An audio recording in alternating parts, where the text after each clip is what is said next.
mensagens, né? São três mensagens, porque são 6 partes, né? Aí você tem 3 mensagens. Então, tá bem. E até que o próximo alimento diário seja distribuído, né? Até chegar o próximo alimento diário.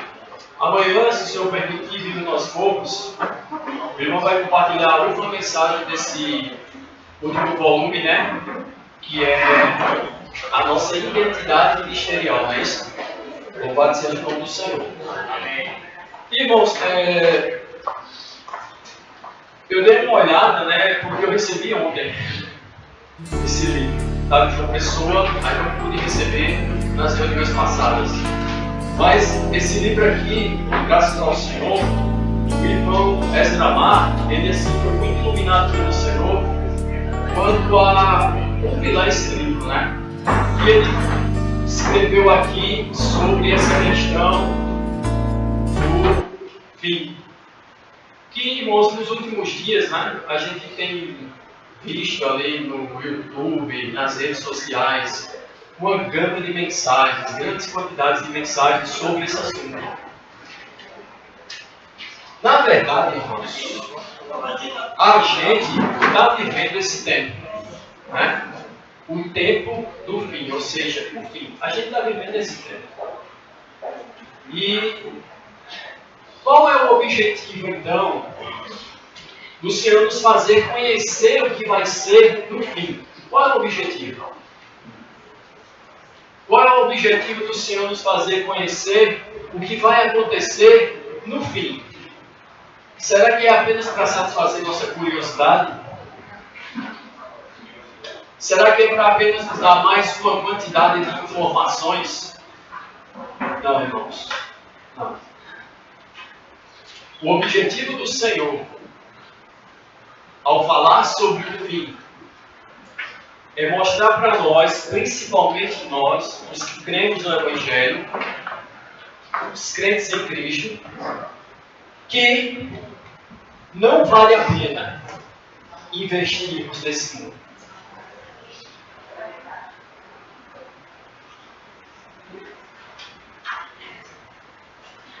Vale a pena investirmos no reino de Deus. Amém. Vamos entender? Então, nesse livro aqui, ele divide em 6 partes. 6 partes. A primeira parte, ele começa a falar sobre o mistério da iniquidade. Mistério da iniquidade. Essa expressão está em 2 Tessalonicenses, capítulo 2. 2 Tessalonicenses, capítulo 2. Senhor Jesus. 2 Tessalonicenses, capítulo 2. Verso 7. Essa expressão só Paulo usou em toda a Bíblia. Só Paulo usou essa expressão, mistério da iniquidade. Uma coisa que é misteriosa é uma coisa que está escondida, está em oculto. Ninguém sabe, ninguém conhece. Não é a revelação da iniquidade, é o mistério da iniquidade, ou seja, está oculto. Está nos bastidores. E quando Paulo escreveu isso aqui aos 2 Tessalonicenses, segunda carta aos Tessalonicenses, olha só o verso 7 do capítulo 2. Com efeito, o mistério da iniquidade já opera. E aguarda somente que seja afastado aquele que agora o detém. Então, na época que Paulo escreveu, o mistério da iniquidade já operava. Já opera. E esse mistério da iniquidade, irmãos, tem a ver, tudo a ver com tudo aquilo que é contrário ao mistério da piedade. Outra expressão usada por Paulo. O mistério da iniquidade se contrapõe ao mistério da piedade.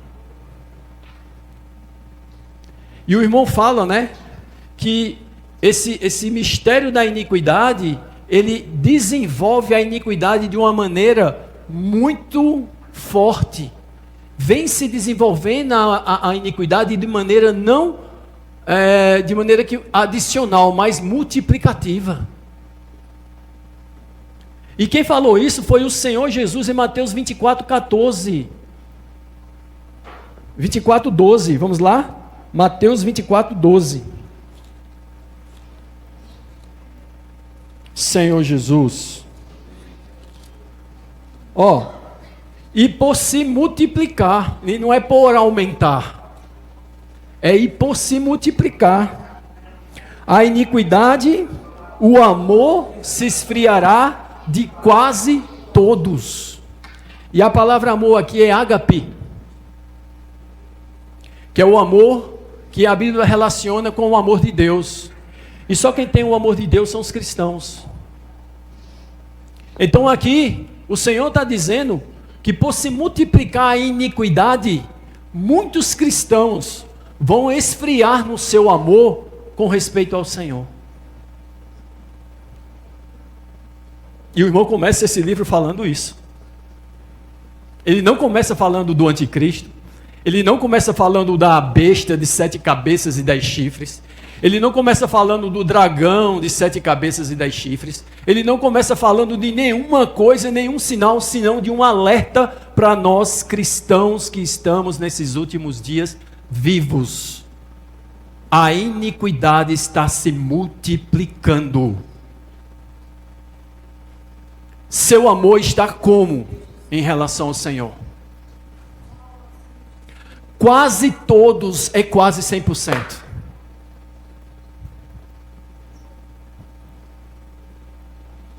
Irmãos, percebem isso? Que alerta é esse que o Senhor deixou para nós? O amor de quase todos não acabará não, se esfriará.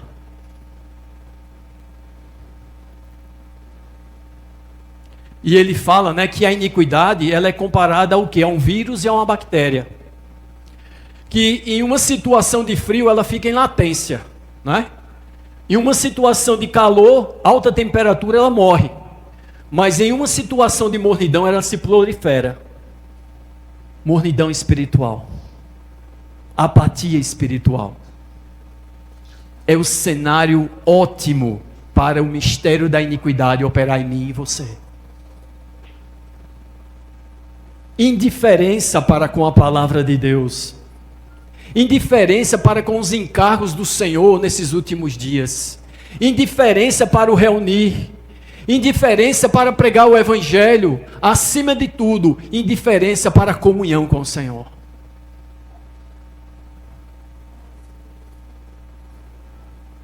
E ele começa assim esse livro. Depois vem a parte 2. Como então? Né?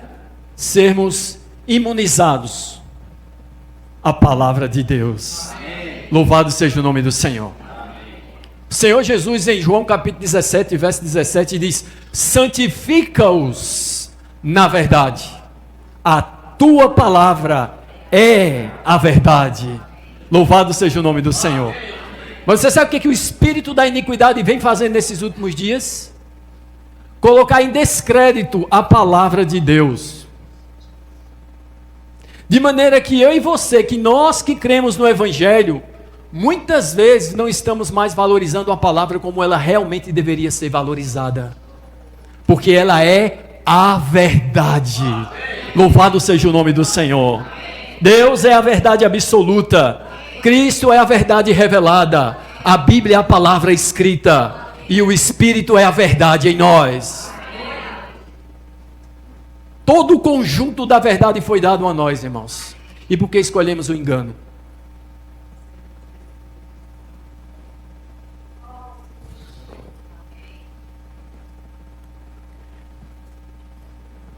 João capítulo 17, verso 7.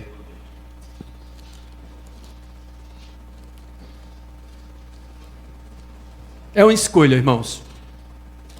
É uma escolha. Deus não tem culpa. A culpa é sua. A culpa é minha. Deus nunca será culpado por condenação ou perda de reino. Condenação de algum incrédulo ou perda de reino de algum cristão. Deus nunca será culpado. Porque o Senhor nunca nos deixou faltar tudo o que nós precisamos para ser vencedores. Deus nunca nos deixou faltar tudo o que nós precisamos para sermos salvos. Deus já proveio tudo. Amém.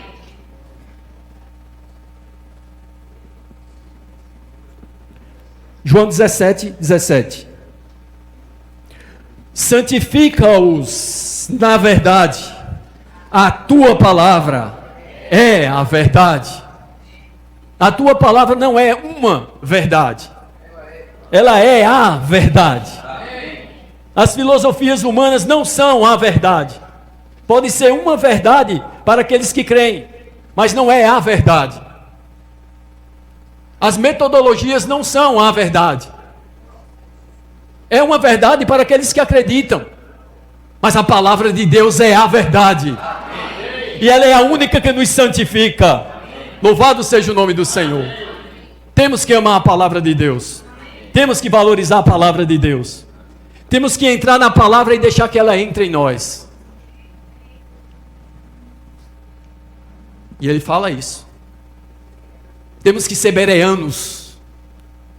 Examinar com avidez.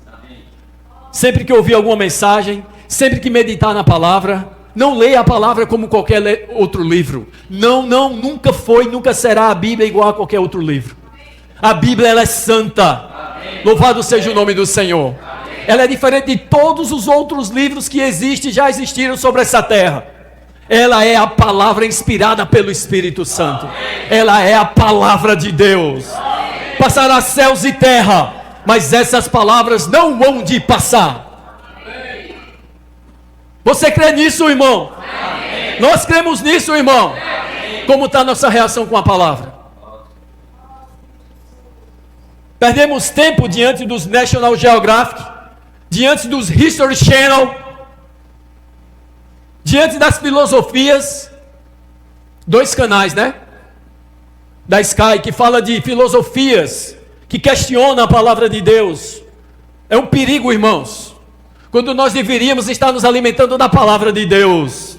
Quando nós deveríamos estar ouvindo mensagens que fortalecem a nossa fé e que abrem os nossos olhos para a vontade de Deus. Estamos perdendo tempo com muita coisa que não edifica, irmãos. Atos 17.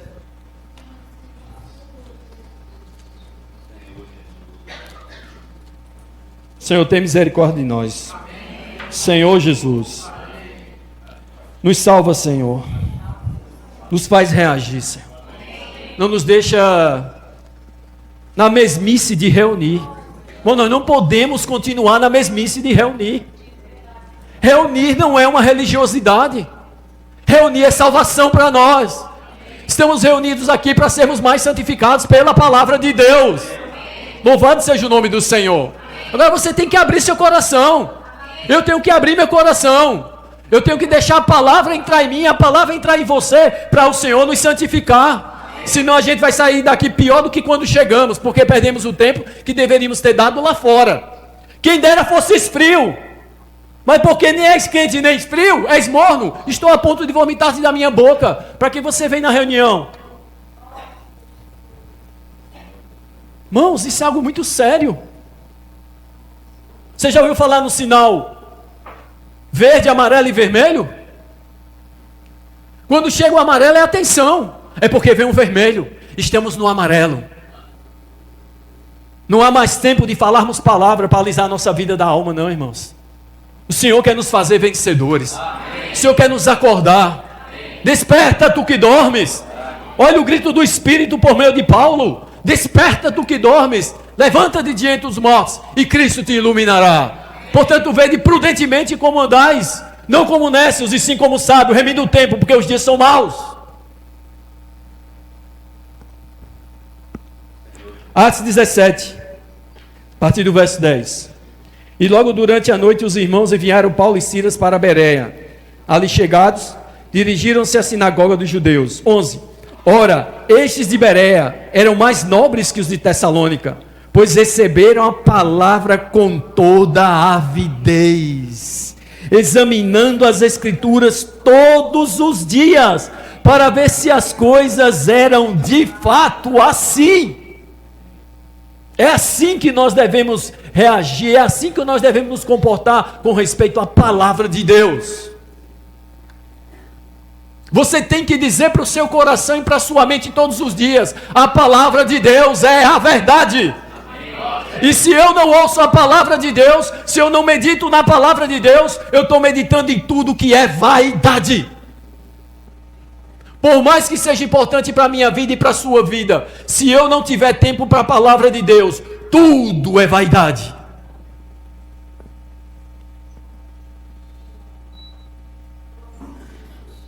Mas nós não devemos só apenas examinar a palavra.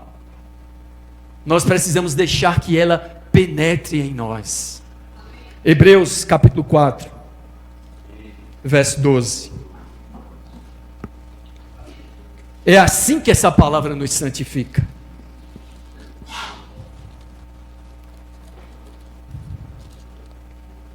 Tua palavra e minha palavra é morta, mas a palavra de Deus é viva. Louvado seja o nome do Senhor. Amém? Hebreus 4,12 diz o quê? Porque a palavra de Deus é viva. Diga, a palavra de Deus é viva e eficaz e mais cortante do que qualquer espada de dois gumes, e penetra até o ponto de dividir alma e espírito, juntas e medulas, e é apta para discernir os pensamentos e propósitos do coração. Você sabe quando é que minha leitura na palavra, meu ouvir a palavra está surtindo efeito? Quando eu sou lido por ela, quando eu sou iluminado por ela, quando ela me mostra a minha condição diante de Deus, e quando ela me mostra a salvação de Deus para mim. Louvado seja o nome do Senhor. Ela tem que entrar em mim, em você, irmão. Ela tem que encontrar nosso coração.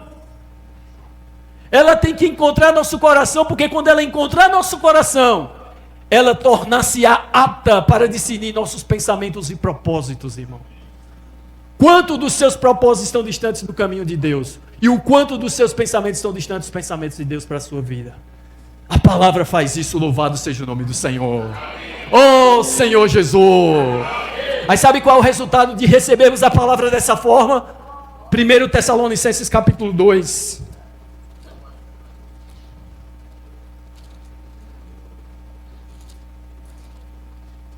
A partir de hoje, um marco no nosso meio, nós precisamos amar a palavra do Senhor. E não lê-la de qualquer jeito, mas lê-la com temor. Senhor, fala para mim, Senhor. Eu não quero permanecer o mesmo. Senhor, me livra dessa mesmice, desse marasmo, dessa apatia, dessa mornidão. Senhor, me restaura, Senhor, me renova, Senhor, me ilumina. E a verdade vai nos restaurar, irmãos. Louvado seja o nome do Senhor. Sabe qual é o resultado quando nós recebemos a palavra dessa forma? 1 Tessalonicenses capítulo 2, verso 13, vai dizer para nós: outra razão ainda temos nós para incessantemente dar graças a Deus, é que tendo vós recebido a palavra que de nós ouvistes, que é de Deus, acolhestes não como palavra de homens, e sim como em verdade é a palavra de Deus, a qual com efeito está operando eficazmente em vós os que credes. Mas você ouve aqui, fechou a porta, acabou essa palavra.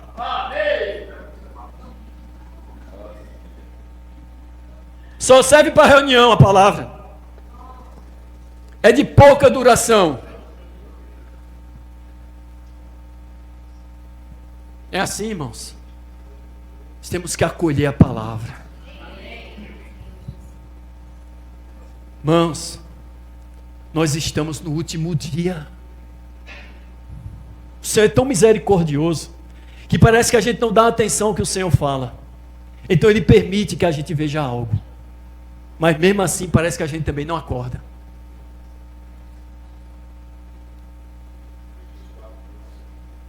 Sim. Sim. Hebreus 4:12. 2. Senhor Jesus.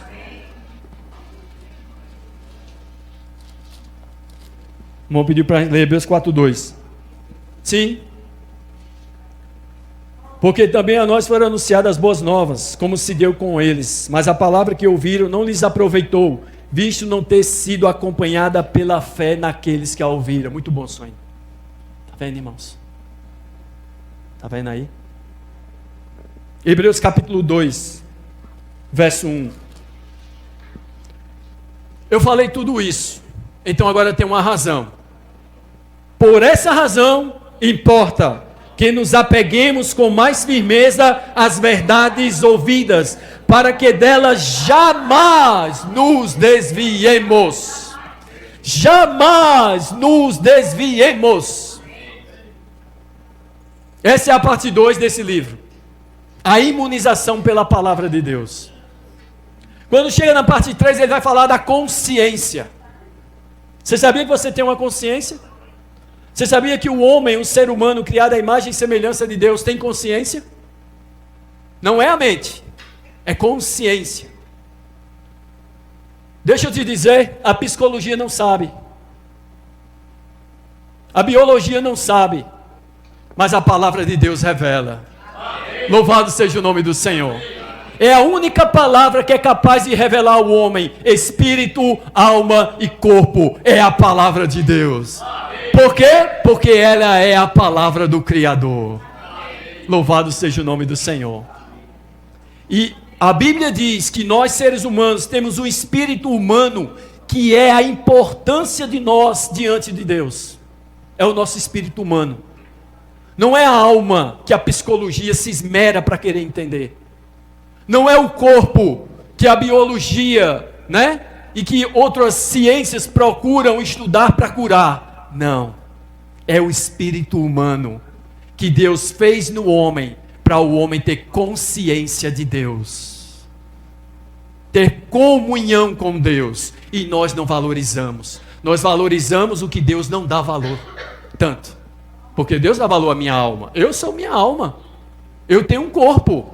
Mas não é minha alma que contata a Deus. Não é meu corpo que toca a Deus. É meu espírito. Louvado seja o nome do Senhor. Amém. E aí o que é que o mundo faz? O que é que o espírito da iniquidade faz? Ensina a gente tudo na área do corpo e da alma. Mas o espírito, ele não sabe.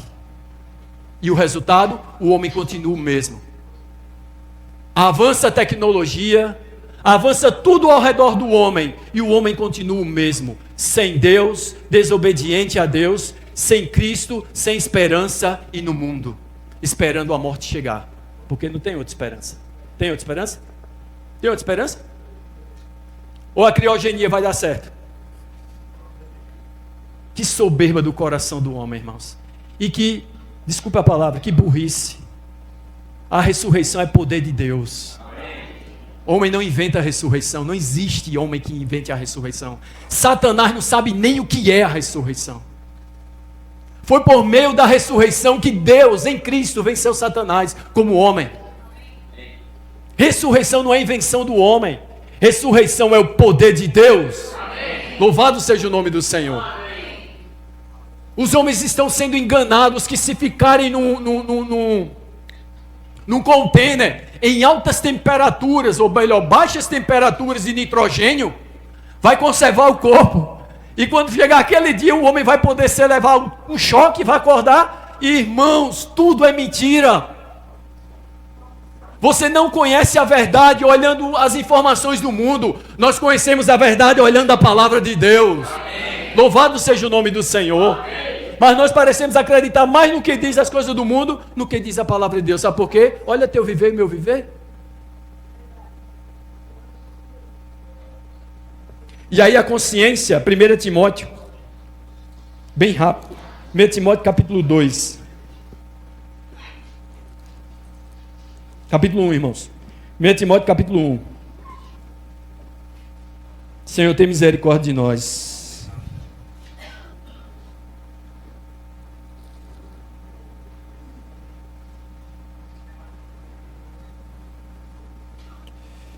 Oh, Senhor Jesus. Verso 19. Escutem só. Mantendo fé. Você está mantendo sua fé? Como é que nós mantemos nossa fé? A palavra do Senhor. Amém? Mantendo fé. Só fé? Que mais? E boa consciência. Por quê? Sim, alguns, tendo rejeitado a boa consciência, vieram o quê? Então qual a razão por que muitos irmãos deixam o Senhor? Porque a boa consciência foi rejeitada. Naufragaram na fé. Paulo vê a estrutura de um navio, aquele casco do navio como a boa consciência, e o navio em si a fé. Se você deixa entrar furos na sua consciência, você rejeita a boa consciência. Eu digo para você profeticamente, sua fé vai naufragar.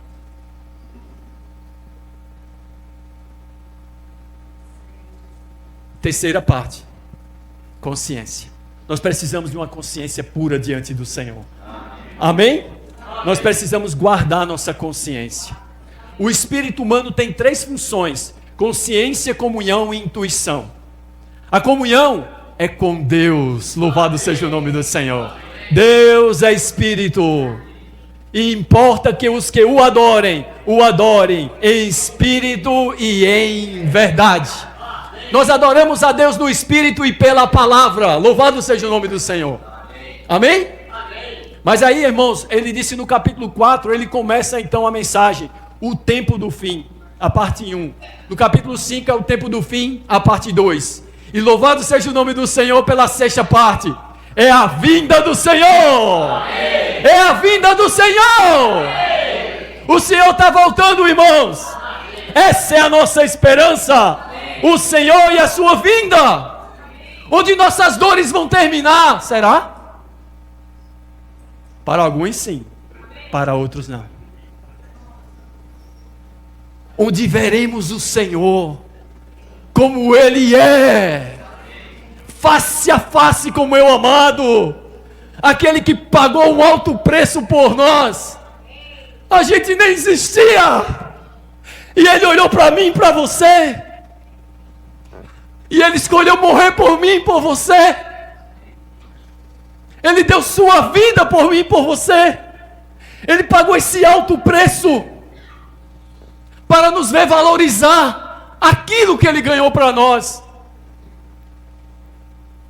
70 anos, 80 anos de uma vida, o que pode ser comparado ao que o Senhor ganhou para nós? Por isso que Paulo vai dizer que os sofrimentos do tempo presente não podem ser comparados com a glória que há de ser revelada em nós. Há para nós um eterno peso de glória, acima de toda comparação. Se sofrermos por um pouco, Pedro vai dizer: glorifique a Deus com esse nome. Amém. Se submeta ao Senhor, que Ele em tempo oportuno, Ele vai nos exaltar. Amém. Irmãos, não tem promessa na Bíblia para a cura de doença hoje. A promessa da nossa cura, da libertação dos nossos sofrimentos, é quando dos céus o Senhor Jesus Cristo se manifestar na glória do seu poder. Amém. Louvado seja o nome do Senhor. Mas o Senhor não pode curar, cura se Ele quiser, porque Ele sabe quando Ele não quer nos curar. O Senhor não pode libertar? Pode. Mas nós não estamos prometendo nada a ninguém o que Deus não prometeu, porque nós não seríamos profetas, mas falsos profetas que aumentam a iniquidade pelo mundo afora. Nós não devemos reunir para buscar nossos interesses apenas, nós devemos buscar para conhecer Deus e a sua vontade, que essa é a nossa salvação.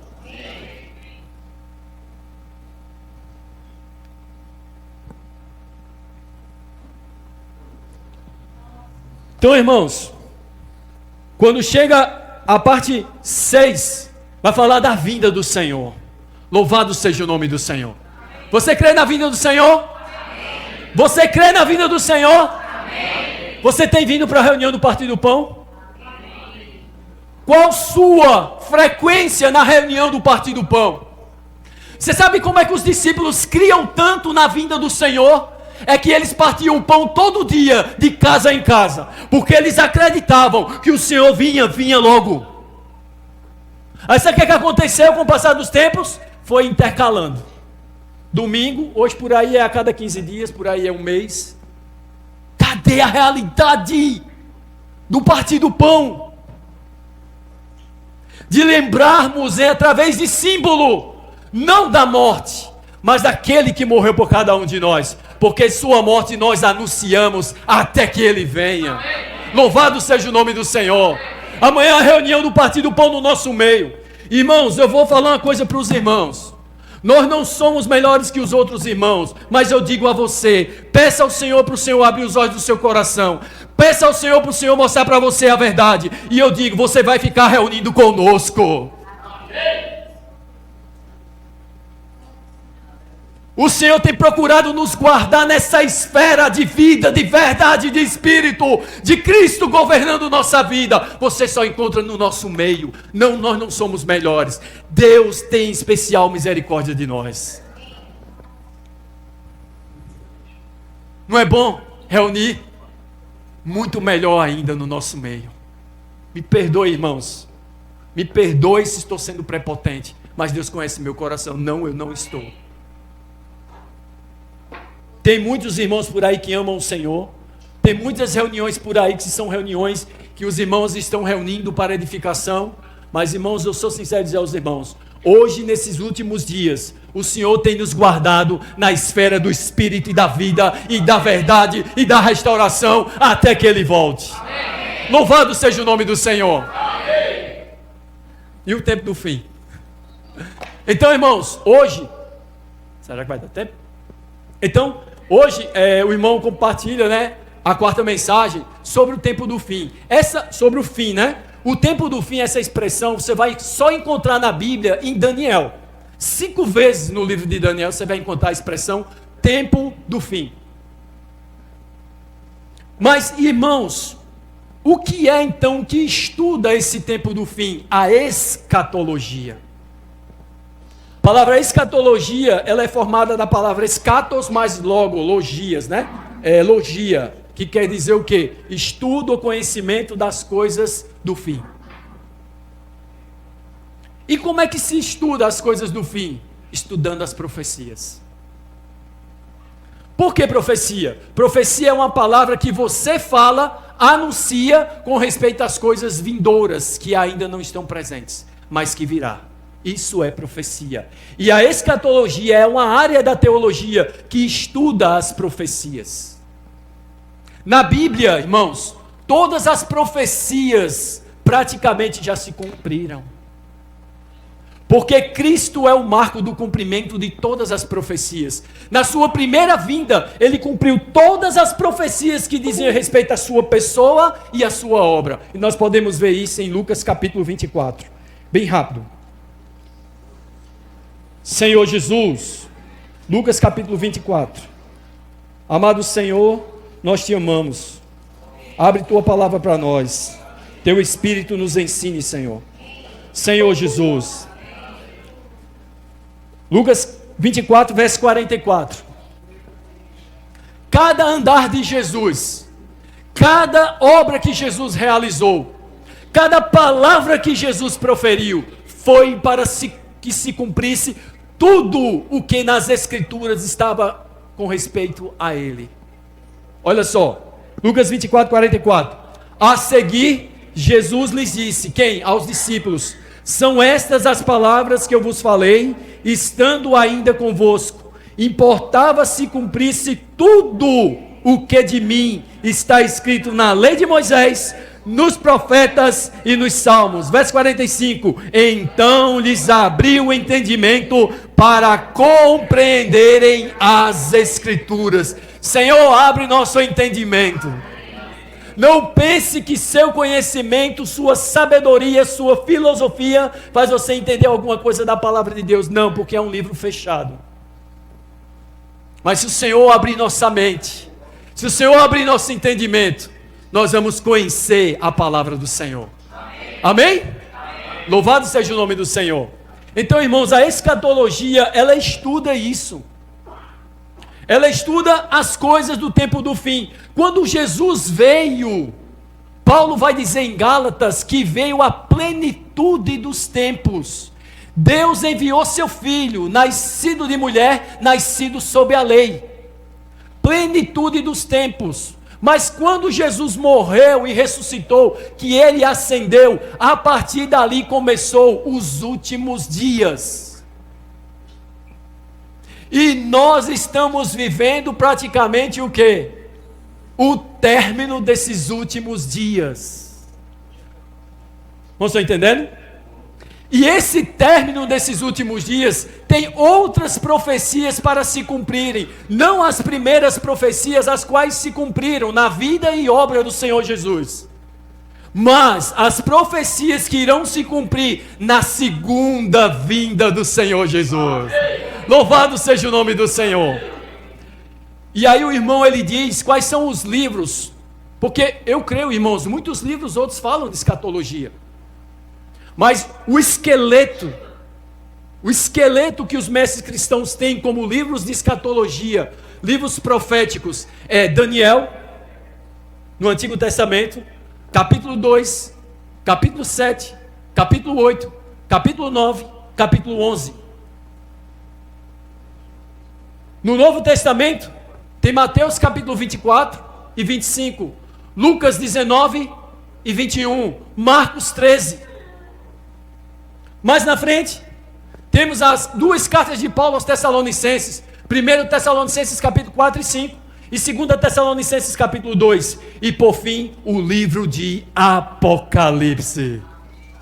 Esses são os livros que, se você quiser entender a escatologia dos tempos do fim, você precisa meditar. Amém?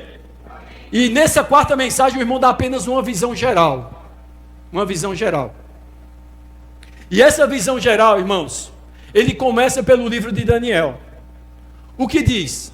Diz que Nabucodonosor, no capítulo 2, ele era o rei de Babilônia. E aí ele teve um sonho. E quando ele teve esse sonho, ele viu no seu sonho uma grande imagem, uma grande estátua. Daniel capítulo 2, vamos lá, bem rápido. Senhor Jesus, bem rápido, irmãos. Oh, Senhor Jesus. Daniel capítulo 2,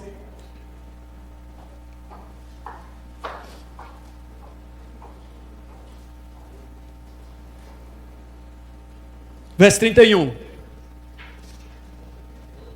Daniel capítulo 2, verso 31. Tu, ó rei, estavas vendo, e eis aqui uma grande estátua, esta que era imensa e de extraordinário esplendor, estava em pé diante de ti, e a sua aparência era terrível. A cabeça era de fino ouro, o peito e os braços de prata, o ventre e os quadris de bronze, as pernas de ferro, os pés em parte de ferro e em parte de barro. E o verso 34 diz: quando estavas olhando, uma pedra foi cortada sem auxílio de mãos, aleluia, feriu a estátua nos pés de ferro e de barro e os esmiuçou. Então, irmãos, o que isso mostra aqui? Que Deus mostrou a Nabucodonosor todos os impérios dos gentios, até aquele dia, quando Cristo estabeleceria seu reino sobre essa terra. O último reino dos gentios é o império do anticristo. E esse está se formando cada dia mais. Olha o que está acontecendo na Síria. Olha o que está acontecendo em Israel. Olha o que está acontecendo na Europa. Olhe com respeito à questão do Brexit, a saída do Reino Unido. Irmãos, tudo isso converge para uma única coisa: a plataforma do império do anticristo. E aí ele diz assim: a cabeça de ouro era Babilônia, o peito e os braços de prata, olha, 2 braços, Império Medo-Persa. O tórax e o quadril de bronze, o Império Grego-Macedônio de Alexandre o Grande. As pernas de ferro, 2 pernas, Império Romano Oriental, Império Romano Ocidental. A história diz isso ou não? Os pés em parte de ferro e em parte de barro. E os 10 artelhos, ou os 10 dedos, em parte de ferro e em parte de barro. Então ele diz que os peitos, o peito e os braços de prata, Império Medo-Persa. O quadril e o ventre é o quê? O Império Grego-Macedônio. Roma. E os pés? E os dedos? Aí, irmãos, Daniel não conseguiu ver. Daniel procurou saber. Na verdade, para Daniel foi confuso o 4º animal. Porque no capítulo 2 é a estátua, é a visão, o sonho de Nabucodonosor. Mas no capítulo 7 é a visão para Daniel. Os irmãos não acham que Daniel interpretou aquele sonho e vocês acham que Daniel foi para casa e deixou passar? Aquilo incomodou o espírito de Daniel. E eu creio que Daniel foi diante do Senhor e disse: Senhor, que visão é essa? E aí no capítulo 7, ele não vê uma estátua, ele vê 4 animais. A estátua mostra algo parado, mas de valores: ouro, prata, bronze, ferro, ferro e barro. Ou seja, a cada tempo, os impérios humanos são menos nobres, são mais corrompidos. No início, com Babilônia, a cabeça era de ouro. Com o Medo-Persa, era prata. Com o Império Grego-Macedônio, bronze. Mas depois ferro, e por fim ferro e barro. Aí Daniel, no capítulo 7, ele olha e vê um leão com asas. Do outro lado, ele olha e vê um urso que se levantava sob um dos seus lados. Por quê? Porque a peste era mais forte que a média. Olha a precisão da revelação, irmãos. Você não se toca com isso, não? A precisão das palavras do Senhor. Até a forma como o urso levantava mostrava como ia ser esse império, um mais forte do que o outro. Depois ele vê um leopardo. E o leopardo diz o quê? A velocidade com que o Império Grego-Macedônio alcançou toda a terra. Alexandre, com 33 anos, quando morreu, já tinha conquistado praticamente toda a terra. Depois veio o quê? O Império Romano. E aí quando Daniel olha para esse Império Romano, ele diz que esse animal é terrível. Não deu para ele saber que animal era esse, não. Porque tinha o quê? 10 chifres, parecia urso, boca como de leão. Então ele não deu para descrever esse animal. Sabe por quê, irmãos? Porque não era para o tempo dele. É aqui que a gente precisa entender profecia.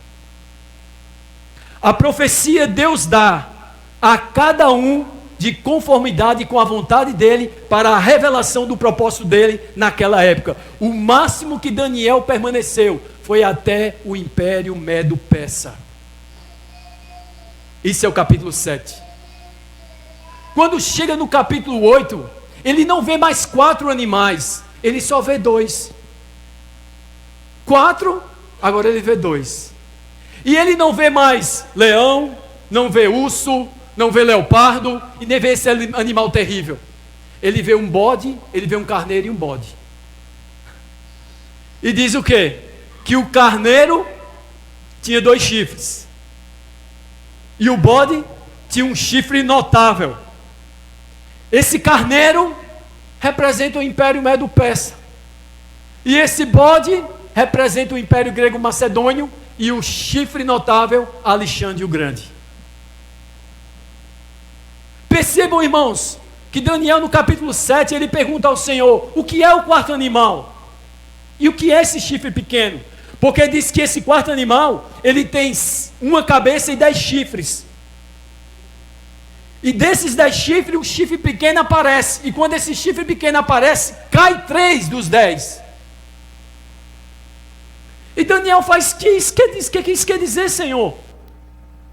E aí vocês percebem que a visão vai ser específica agora. Deus vai dar um zoom. Ele tira o primeiro animal Babilônia e tira o quarto animal Roma. Por quê? Porque Babilônia já estava passando e Roma, Daniel, não era para o tempo dele. Então só ficou o quê? O império Medo-Persa e Grego-Macedônio. Os irmãos estão conseguindo entender? Amém? Está dando para os irmãos entender? E por que Daniel viu animais? Não viu a mesma estátua? Porque os animais, eles lutam um contra os outros. Assim são os reinos dos gentios. Eles se destroem a si mesmos. E por que uma besta? Por que um animal? Porque aos olhos de Deus, o homem que não tem comunhão com Deus, o homem que não vive pelo seu espírito em comunhão com Deus, ele vive como um animal, só alma e corpo. E o objetivo dele é matar para conquistar seus objetivos. Por isso, irmãos, 4 animais. No capítulo 9, nós temos a profecia das 70 semanas. 70 semanas. Eu posso escrever aqui, irmãos? 70. Se escrevesse. 70 semanas. Irmãos. 70 semanas. Certo? Minha letra é um pouco... 70 semanas. Só que uma semana dessa equivale a 7 anos. Então, na verdade, são 70 setes. 70 vezes 7. Que dá quanto? 490. Vocês sabem por que Daniel teve essa revelação? Porque o povo de Israel estava cativo lá em Babilônia. E Daniel, pelo livro de Jeremias, quando completou 70 anos do cativeiro babilônico, ele pegou o livro de Jeremias, ele pegou a palavra de Deus, ele pegou a verdade. Louvado seja o nome do Senhor. E aí quando ele leu na palavra de Deus, ele entendeu que o cativeiro babilônico, que as assolações de Israel só iam durar 70 anos. Esse foi o entendimento de Daniel. Mas como o Senhor conhecia o coração dele, o Senhor enviou o anjo para revelar a verdade. Não 70 anos, mas 70 semanas de anos. 490 anos. Daniel capítulo 9, bem rápido. Senhor Jesus. Daniel capítulo 9. Senhor Jesus. Preciso que os irmãos exercitem o espírito, tá, irmãos? Exercita o espírito aí e não vão pensar. Daniel capítulo 9. Senhor Jesus. Senhor Jesus. Daniel capítulo 9, verso 24. Olha só, o que é que diz?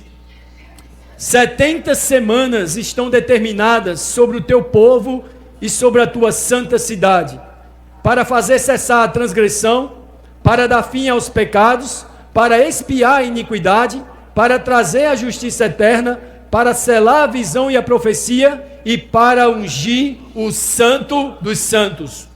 Então, se você ler o capítulo 9 de Daniel, verso 2, olha o que o Daniel entendeu. Daniel entendeu, olha só.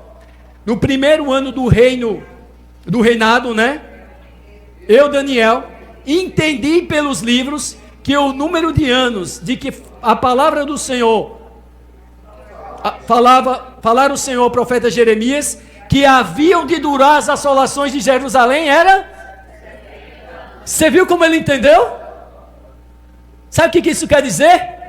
Como você entende no início, irmãos, não desista. Continue diante do Senhor. O Senhor vai revelar. Louvado seja o nome do Senhor. Para o Senhor revelar algo a nós, Ele precisa saber qual é a intenção do nosso coração. Amém? Qual era a intenção do coração de Daniel? Não era outro, senão a restauração de Israel e o cumprimento da vontade de Deus. Aí o verso 24 diz: 70 semanas, não 70 anos. Amém? Que dá quanto? 490 anos. Mas olha agora o verso 25. Sabe e entende. O Senhor quer que a gente saiba e que nós também entendamos.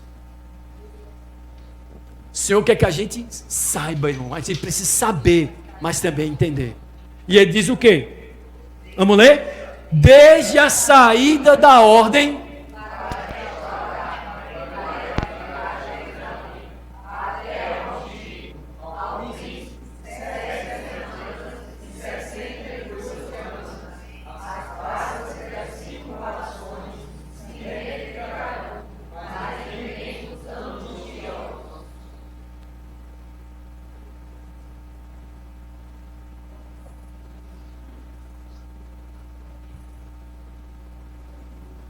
No livro tem isso aqui, tá, irmãos? Tá? No livro tem isso aqui. Então ele diz o quê, ó? Desde a saída da ordem. Sabe onde aconteceu essa saída da ordem?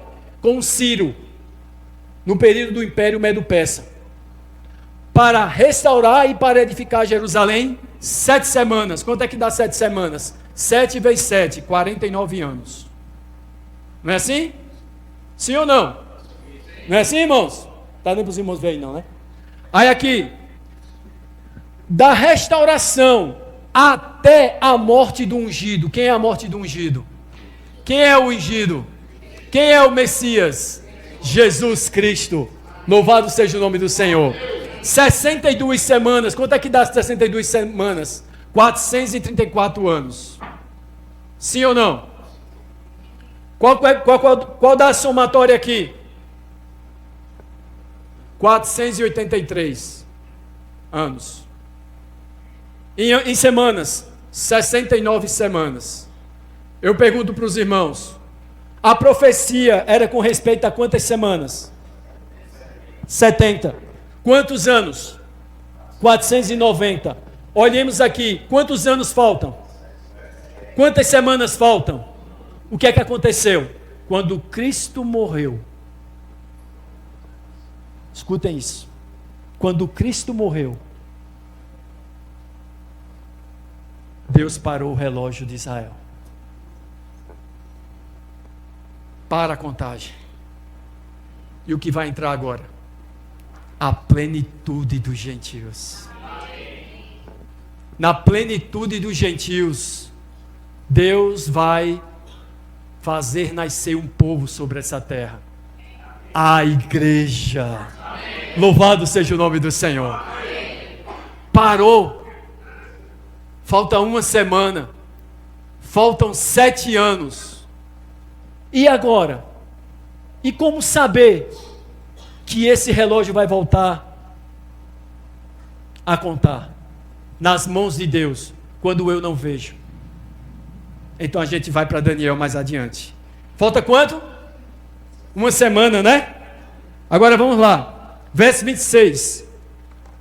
Depois das 62 semanas, será morto o ungido, e já não estará. E o povo de um príncipe que há de vir, destruirá a cidade e o santuário. E o seu fim será no dilúvio, e até ao fim haverá guerra, desolações são... Eu pergunto para os irmãos, desde quando Cristo foi rejeitado pela nação de Israel, qual foi a situação dos israelitas? Desolação, guerras, não há paz. Enquanto 2 líderes estão procurando paz, explode um carro ali, explode outro carro ali, não há paz.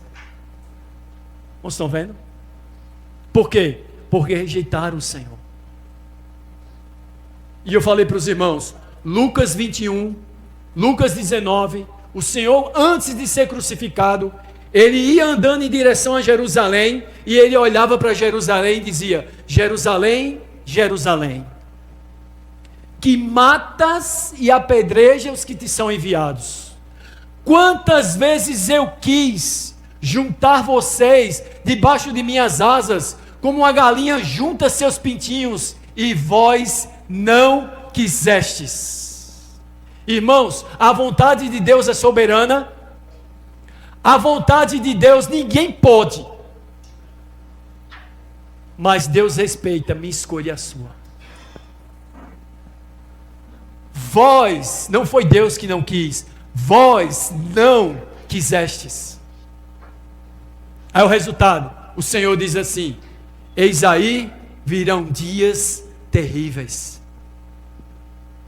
E aí quando o Senhor está naquele caminho ao Gólgota, levando, o madeiro, ele vai caminhando e as mulheres começam a chorar ao seu redor por ele. Sabe o que ele diz? Filhas de Jerusalém, não chorem por mim, chorem por vocês, pelos seus filhos e os filhos de seus filhos. Sabe por quê? Aqui em Daniel 9:26 diz: e um povo de um príncipe que há de vir destruirá a cidade e o santuário. Mateus 24, o Senhor vai falar sobre a destruição do templo. Aquele templo ali que foi restaurado na época depois do cativeiro babilônico, por Esdras, Neemias, Zorobabel e o sumo sacerdote Josué.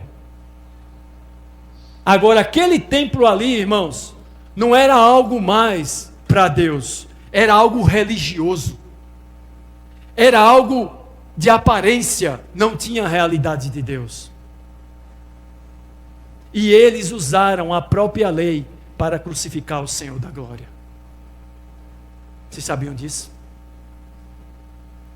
E aí tem uma passagem da figueira, que o Senhor, quando vai andando, o Senhor vê uma figueira frondosa. Mas não era tempo de dar o quê? Fruto. E ali estava aquela figueira muito florida, e o Senhor se aproxima, pega e não vê fruto. O Senhor amaldiçoa a figueira e disse assim: nunca mais nasça fruto de ti, e sai. Quando os discípulos olham no outro dia, está a figueira seca. A figueira, irmãos, em relação às árvores, é uma figura da nação de Israel. Quando o Senhor Jesus saiu e abandonou Israel, Israel secou. Você sabia onde é que estão os profetas da palavra de Deus? Não estão mais lá em Israel, não. Estão na igreja. Amém. Louvado seja o nome do Senhor. Amém. Deus tirou e deu à igreja. O fruto que Israel não pôde produzir, Deus tirou e deu à igreja para produzir o respectivo fruto. Louvado seja o nome do Senhor. Amém. Irmãos, estão entendendo? Amém. Então, irmãos, quando chegou em 70 depois de Cristo, o exército romano invadiu Jerusalém e destruiu Jerusalém. Jerusalém era impenetrável. Alguns estudiosos dizem que as muralhas de Jerusalém eram mais bem equipadas do que as muralhas de Jericó e do que as muralhas da China. Como foi produzida as muralhas de Jerusalém? Mas o exército romano entrou. Tito e os seus vassalos, Tito e o seu povo, pessoas que ele, quando o Império Romano destruía e vencia, escravizava e tornava soldados. E aí, irmãos, a Bíblia diz que naquele dia foi dia de vingança. Eles mataram os profetas desde Abel até Zacarias, e mataram o Senhor e mataram os apóstolos, muitos. E em 70 depois de Cristo, o Senhor entregou Israel aos romanos, incendiou a cidade. E um historiador judeu chamado Flávio Iosef, daquela geração, ele descreveu a horrível coisa que aconteceu nas cidades de Jerusalém. Nas ruas de Jerusalém corriam ruas de sangue, rios de sangue, quando era para descer rios de água viva. se eles tivessem recebido o Senhor. E o Senhor disse: ai das que amamentarem naquele dia. Sabe o que é que dizem os estudos? Os livros?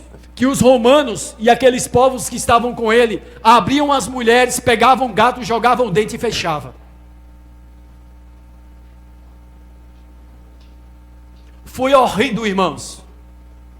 Foi as práticas mais cruéis que os romanos usaram contra os judeus. Em Mateus 24, o Senhor falou isso para os discípulos. Vocês sabem quais foram eles que escaparam? Os discípulos. Por quê? Porque lembraram das palavras do Senhor. Irmão, nós podemos escapar se nós lembrarmos da palavra do Senhor. A escatologia não é para satisfazer nossa curiosidade apenas, mas é para nos alertar quanto ao tempo que vai vir. E é para nós nos prepararmos para quando esse tempo chegar, nós possamos escapar. Louvado seja o nome do Senhor. E aí no capítulo 8 Daniel vê isso. No capítulo 9 ele vê as 70 semanas. E no capítulo 11 ele não vê mais animais, ele vê dois reis, o reino do norte e o reino do sul. E ele fica precisamente focado no reino do norte. Por quê? Porque esse é o pequeno chifre, que surgiu lá diante os 10, que ele não entendeu do quarto animal. É muita informação, né, irmãos? É muita informação. Por isso que o irmão fala que é apenas uma visão geral. A gente precisa entrar na palavra do Senhor. Louvado seja o nome do Senhor. Amém? Amém? E os outros livros que falam é quem? 1 Tessalonicenses e 2 Tessalonicenses. Em 1 Tessalonicenses, Paulo vai falar para a igreja com respeito à volta do Senhor em relação à igreja. Ali não tem a palavra anticristo. Por quê? Porque nós não estamos esperando o anticristo. Nós estamos esperando o Senhor Jesus Cristo. Amém. Nós não rejeitamos Cristo. Nós recebemos Cristo. Amém. Nós sabemos quem é o Messias. Quem é o Messias? Quem é o teu Messias? O nosso Messias é Jesus Cristo. Amém. Então nós não estamos esperando o anticristo. Nós estamos esperando o Senhor. Amém. Aí na segunda carta aos Tessalonicenses, que Paulo está preparando a igreja em relação à volta do Senhor com respeito ao mundo. Aí ele fala do espírito da iniquidade, ele fala da iniquidade e ele fala do anticristo. Vamos estar vendo aí? E por fim, irmãos, o livro de Apocalipse. 22 capítulos. A última profecia das profecias. Senhor Jesus revelou a João. O Pai deu ao Filho, e o Filho enviou pelo seu anjo e notificou ao seu servo João. Onde João estava? Preso por causa do Império Romano na ilha de Patmos. Parece demais com Daniel. Preso no Império Babilônico por causa da vontade do Senhor também. Um olhou para frente e viu de Babilônia até Roma e até os dias do anticristo. O outro olhou de Roma para trás, mas ele também viu o fim.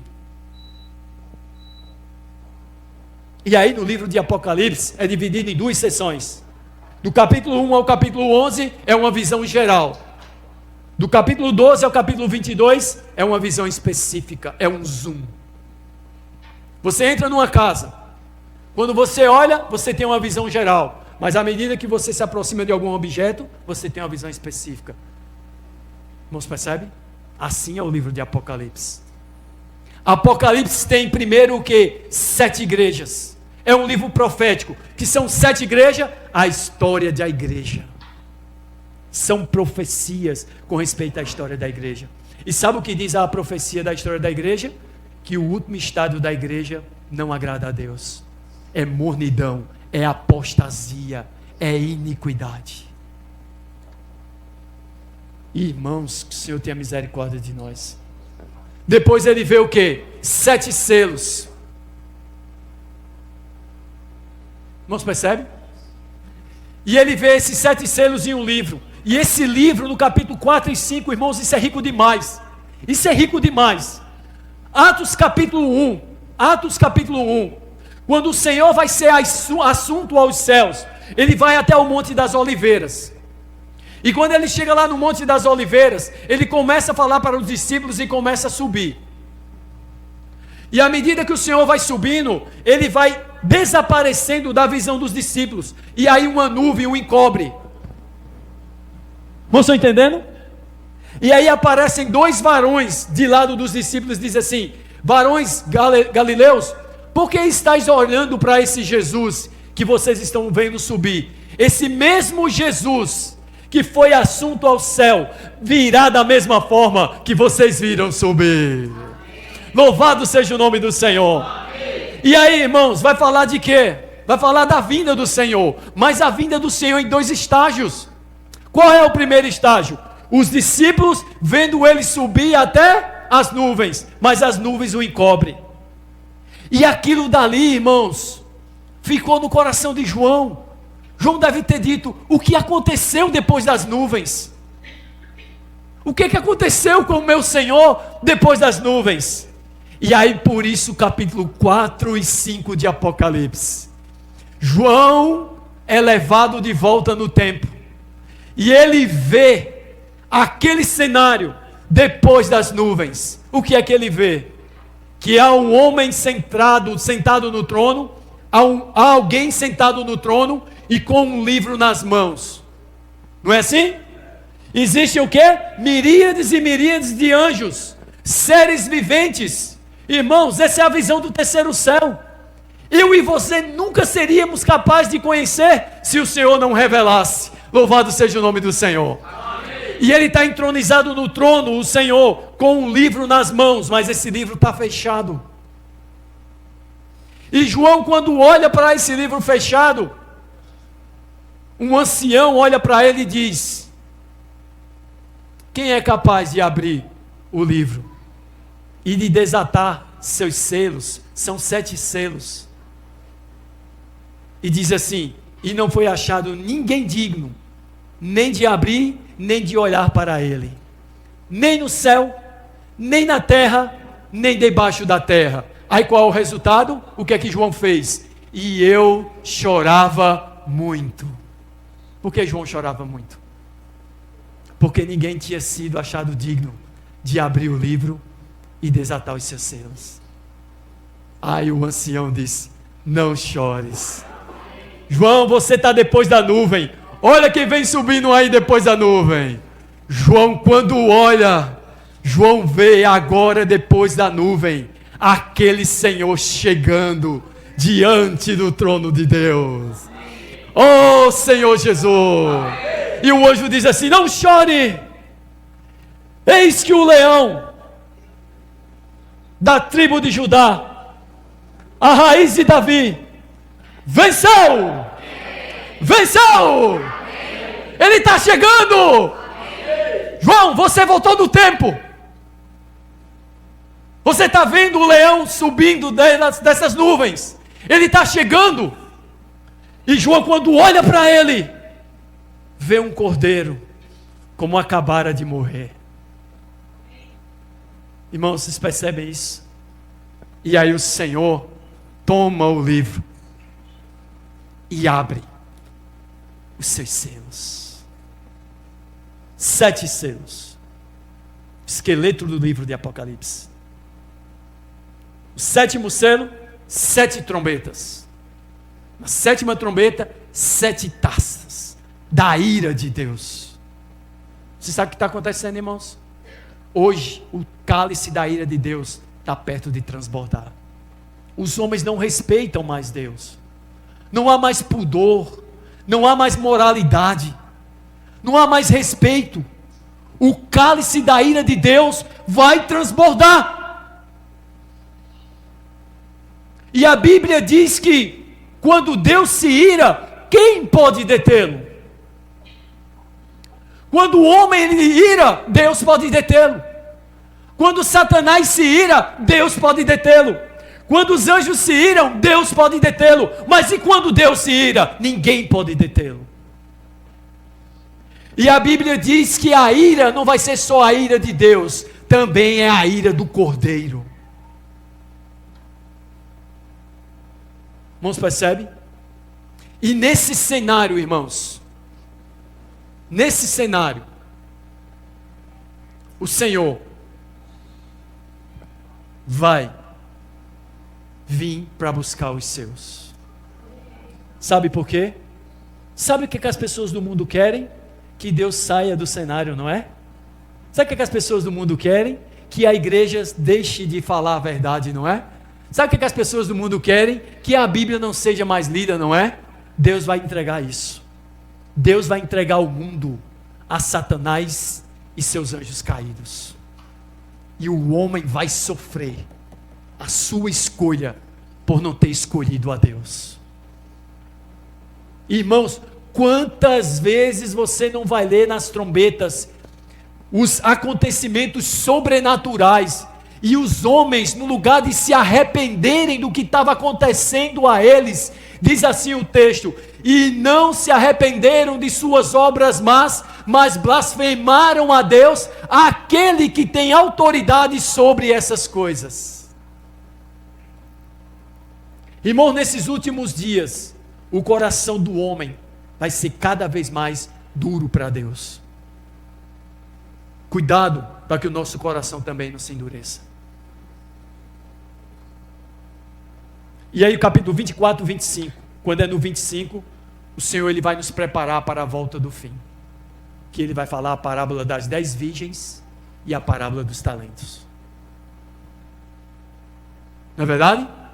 Na parábola das 10 virgens vai falar de quê? Vigilância, irmãos. De estarmos procurando encher nossa alma com a comunhão do Senhor. Não é assim? Vai falar que 10 virgens pegaram suas lâmpadas e colocaram nas suas vasilhas. E diz que 5 eram nécias, 5 prudentes. O que isso quer dizer? Quer dizer que a metade vai ser nécia e a metade vai ser prudente? Não. Quando a Bíblia divide em 5, mostra que eu e você, nós temos a responsabilidade diante de Deus de nos enchermos do Espírito. Por isso que é 5 do lado, 5 do outro. É 4. Você consegue pegar com os 4 dedos algo com firmeza? Não, né? Mas o dedo maior é a graça de Deus que te capacita a pegar todas as coisas. Por isso 5. 5 nécias, 5 prudentes. E diz que elas todas morreram. Não é? E que elas morreram, e o quê? E que o noivo vem, e lhe é dito: eis o noivo, levantar para se encontrar com ele. E diz o quê? As que estavam apercebidas entraram para as bodas, e as nécias não puderam entrar. Sabe o que acontece com as nécias? Elas batem na porta, e o noivo diz assim: quem são vocês? Não os conheço. E coloca de lado. Eu já compartilhei para os irmãos o que é conhecer ali, né?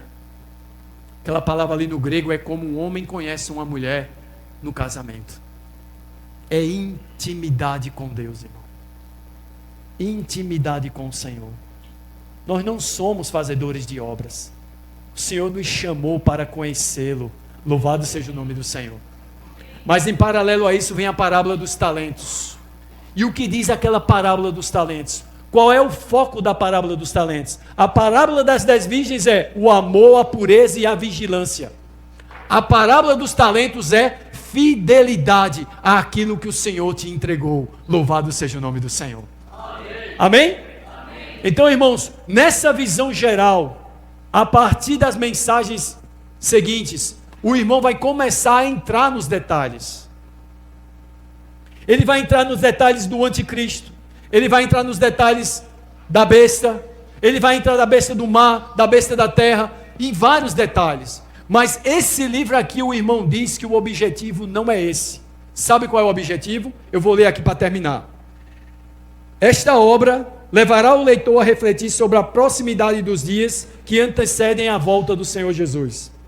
O tempo do fim é um assunto tão importante que a Bíblia Sagrada traz uma série de registros com indicações sobre ele.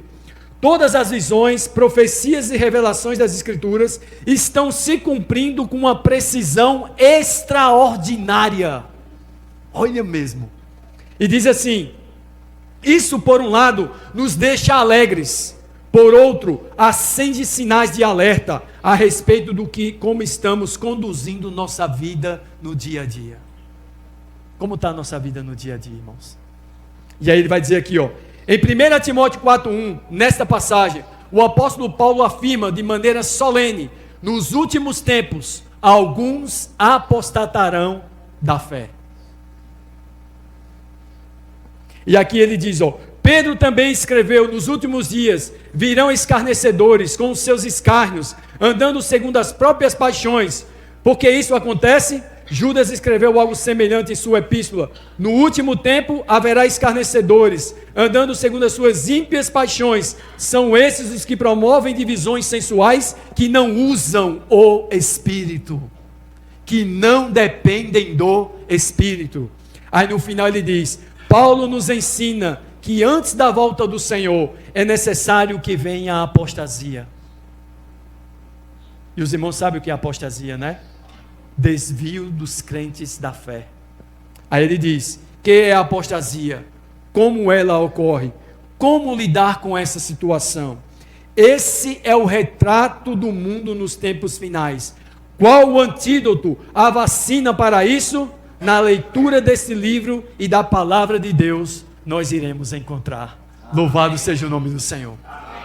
Irmãos, ficou longa, ficou pesado, mas porque é muita informação, irmãos.